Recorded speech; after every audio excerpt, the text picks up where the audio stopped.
Hello everyone, welcome back to your YouTube channel for creative studies.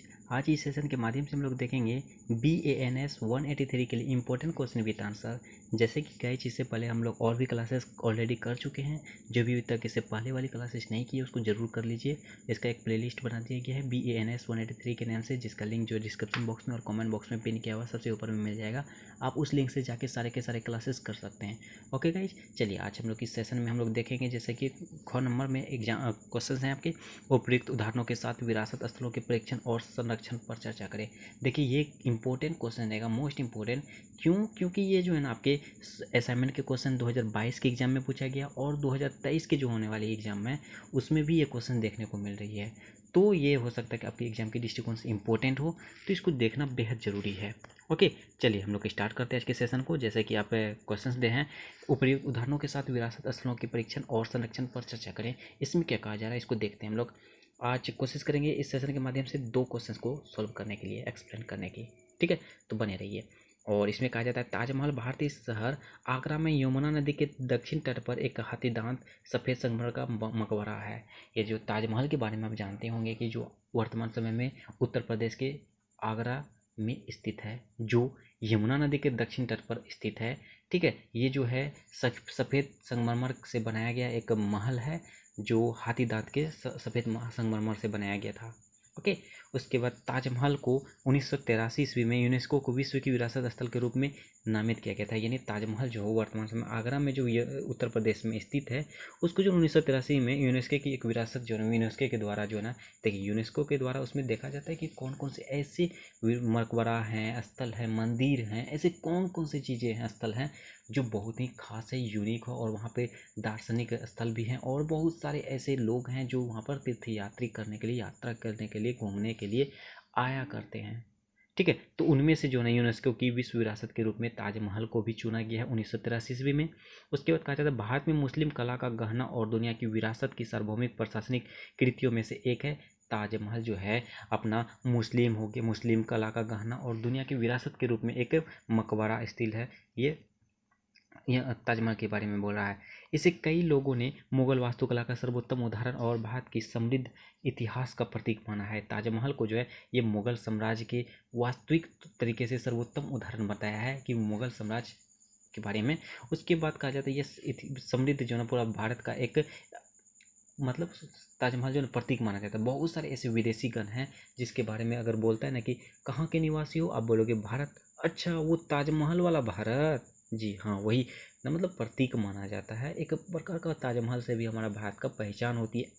ठीक है, ऐसा नहीं है कि आप बाहर से बड़ा ताजमहल ही हो गया, ऐसा नहीं है। मैं एक बात बोलता हूँ, जैसे कि आप मुझे ही मेरे शहर के नाम से जो बहुत सारे स्टूडेंट, अगर शहर उसके सामने में आ जाता ना मेरा शहर कि यहाँ पे, तो बहुत सारे स्टूडेंट बोलते हैं कि हाँ अभिषेक सर वाला। तो ये बातें हैं। ठीक है, तो आपको समझने के लिए ये सभी एग्जाम्पल ईजी होगी।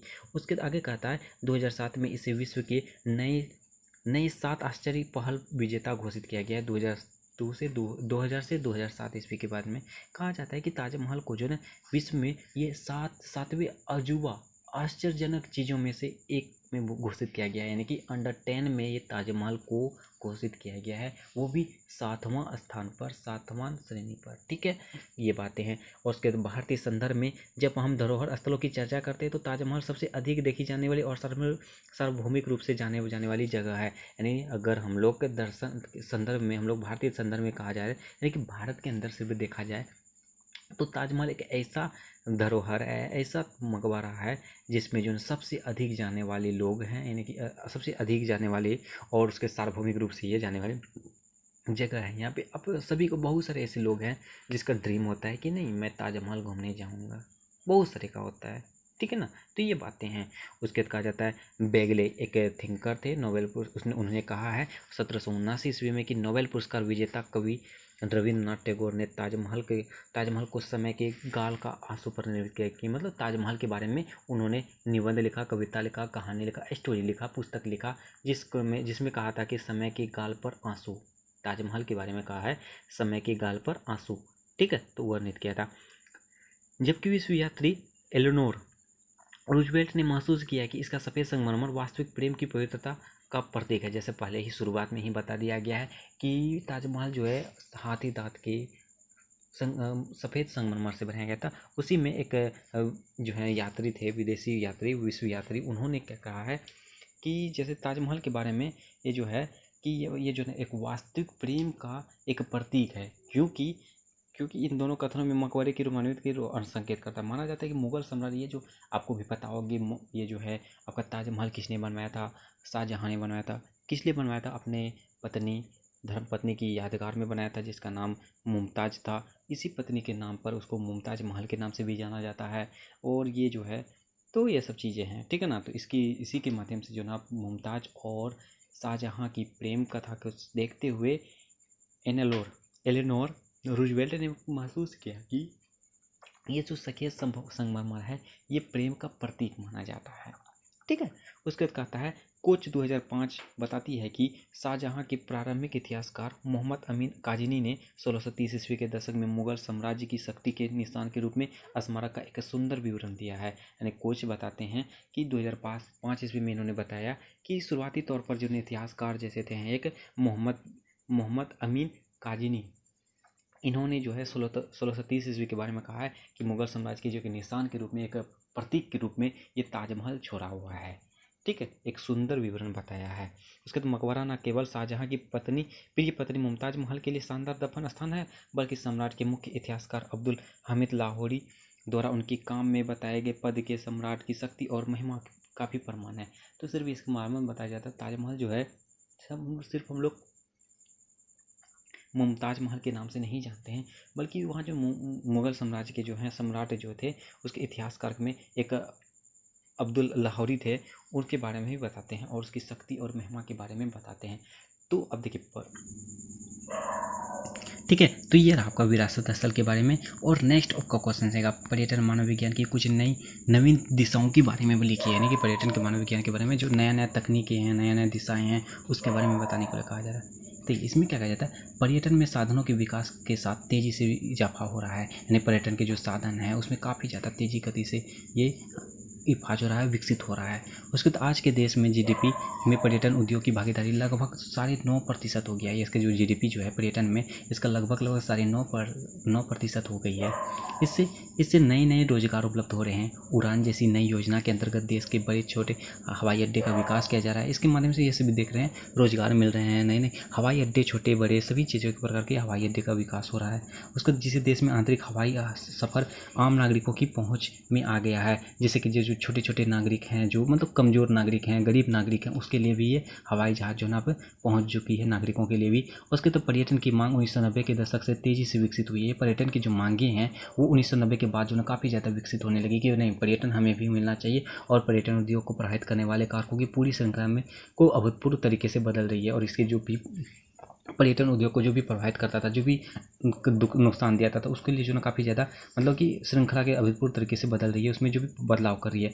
उसको तो पिछली आधी सदी में पर्यटन काफ़ी बढ़ा है, और पिछली आधी सदी में जो ना पर्यटन में काफ़ी ज़्यादा विकास हुआ, काफ़ी ज़्यादा उसमें बदलाव आया है, और ये दुनिया का सबसे बड़ा उद्योग बन गया है। ये पर्यटन जो है दुनिया का सबसे बड़ा उद्योग बनने से एक बन गया है। उसके बाद नए विश्लेषण की मांग के लिए इस उद्योग का गतिशील और बहुआयामी चरित्र और विश्वीकरण का अनुभव एक साथ लिया जाता है।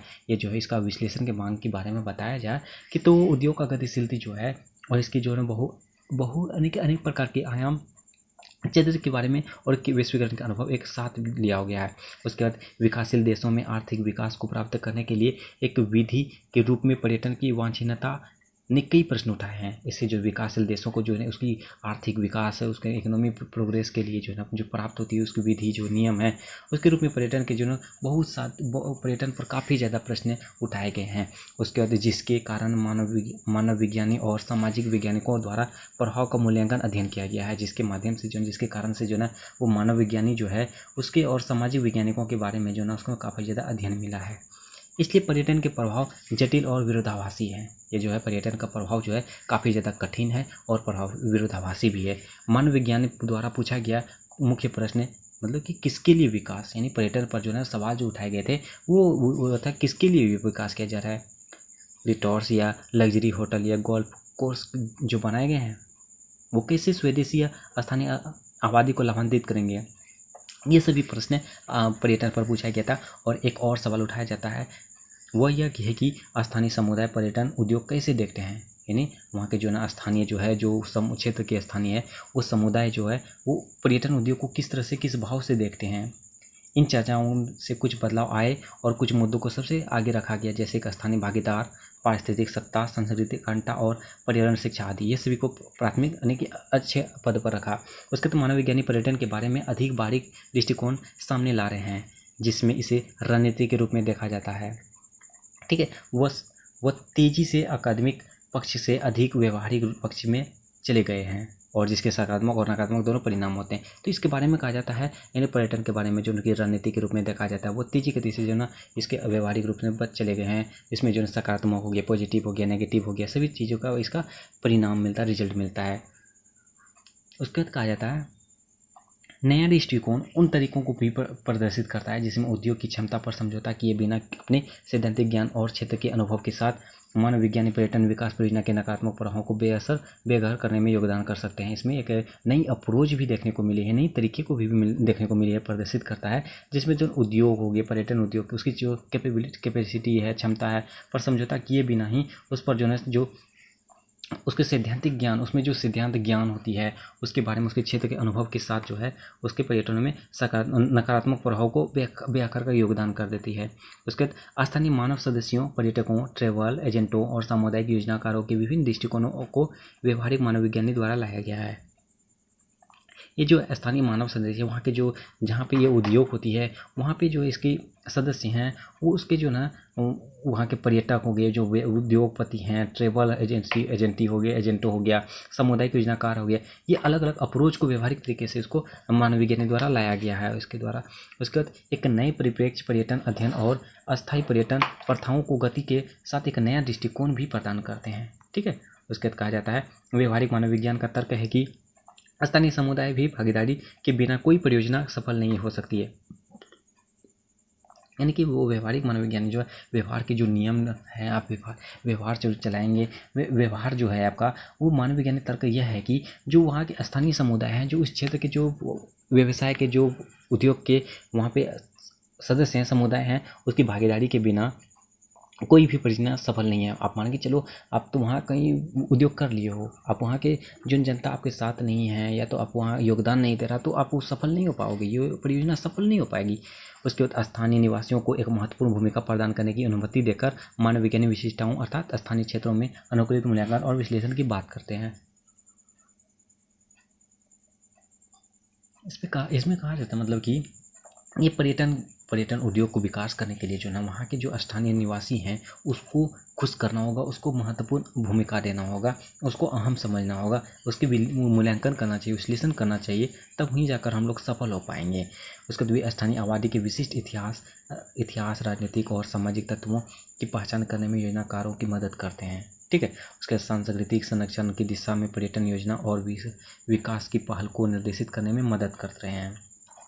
इसके पर्यटन में जो ना पर्यटन योजना में काफ़ी ज़्यादा विकास करने में मदद करती है। यहाँ के समुदाय जब उसका सब कुछ विश्लेषण और अहम भूमिका मिलेगी तो वो योगदान देगा, वो अहम भूमिका निभाएगा और साथ साथ इसको जो ना उद्योग में सहायता करेगी। व्यवहारिक मनोविज्ञानी द्वारा वैकल्पिक पर्यटन के लिए नए रूप की शुरुआत की है, जहाँ पारिस्थितिक और सांस्कृतिक अखंडता से समझौता नहीं किया जा सकता है। ठीक है, और समुदाय के आर्थिक लाभ प्रभावित होता है। इसमें वह सरकारी एजेंसियों के सलाहकार के रूप में कार्य कर रहे हैं। जैसे कि आपका हो गया एजेंडिंग और स्मिथ के अनुसार बताया जाता है, वैकल्पिक पर्यटन में पर्यटन के रूप शामिल होते हैं। ये जो है इसके अनुसार कहा जाता है वैकल्पिक ऑप्शंस के रूप में जो पर्यटन के रूप शामिल होते हैं। उसके बाद जो प्राकृतिक, सामाजिक और सामुदायिक मूल्यों के अनुरूप होते हैं, जो प्राकृतिक हो गया, नेचर हो गया, सोसाइटी हो गया, उसके समूह जो है इसके भी अनुरूप होते हैं। और जो मेजबान और मेहमानों दोनों को सकारात्मक और सार्थक बातचीत और साझा अनुभवों का आनंद लेने की अनुमति देते हैं। वहाँ जो मेहमान आ गए, जो मेहमान हो गया या मेजबान हो गया, वो दोनों तरीके से उसको सकारात्मक और सार्थक तरीके से उसको बातचीत और साझा कर अनुभवों का आनंद लेने की अनुमति देते हैं। ठीक है, उसके तो आगे कहता है पर्यटन के इस नए रूप ने संरक्षण और विकास को जोड़ने के मुद्दे को लेकर चिंतित शोधकर्ता का ध्यान भी आकर्षित किया है। ठीक है, तो ये बातें हैं, ये कही गई बातें हैं। उसके बाद आज हम लोग इस सेशन में जैसे हम बताए थे तो 2 क्वेश्चन को एक्सप्लेन करेंगे और हम लोग कर चुके हैं।